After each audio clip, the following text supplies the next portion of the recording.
Cancer दुनिया की सबसे खतरनाक और जानलेवा बीमारियों में से एक है। बता दें कि कई बार इसके लक्षणों का पता चलने में काफी देर हो जाती है, जिससे कैंसर लोगों में मृत्यु के प्रमुख कारणों में से एक बन जाता है। जब तक ये बीमारी सामने आती है तब तक काफी देर हो चुकी होती है और कैंसर पूरे शरीर में फैल चुका होता है, जिसके चलते कई लोगों को समय से इलाज नहीं मिल पाता, उनकी मौत भी हो जाती है। डॉक्टरों का कहना है कि अगर वक्त से कैंसर की बीमारी का पता चल जाए तो इसका इलाज संभव हो सकता है।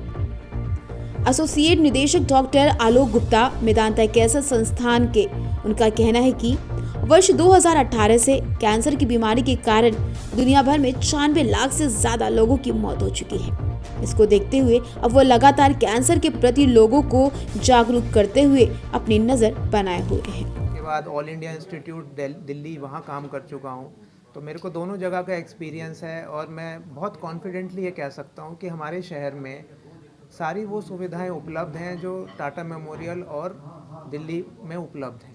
तो किसी भी तरह से वो कम नहीं है। या इवन अगर हम कंट्री के बाहर की भी बात करें, अगर हम विदेशी जैसे पश्चिमी देशों की बात करें, तो हम अधिकतर वो सारी सुविधाएं हम यहाँ प्रोवाइड करा सकते हैं।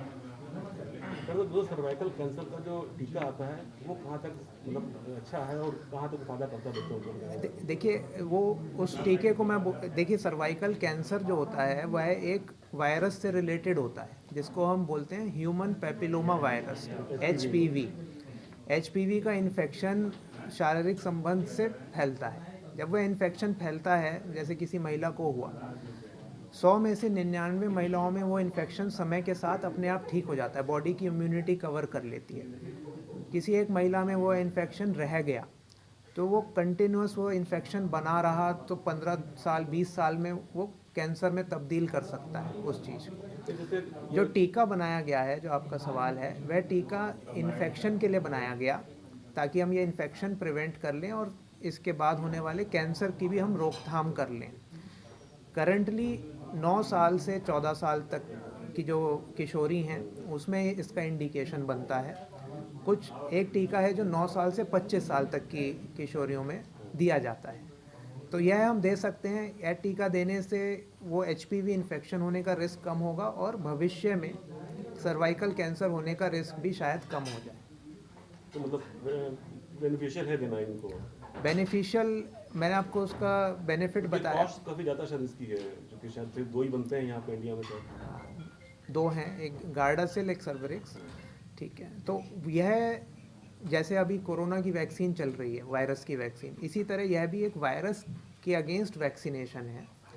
वो वायरस को कंट्रोल करता है ताकि भविष्य में कैंसर ना हो।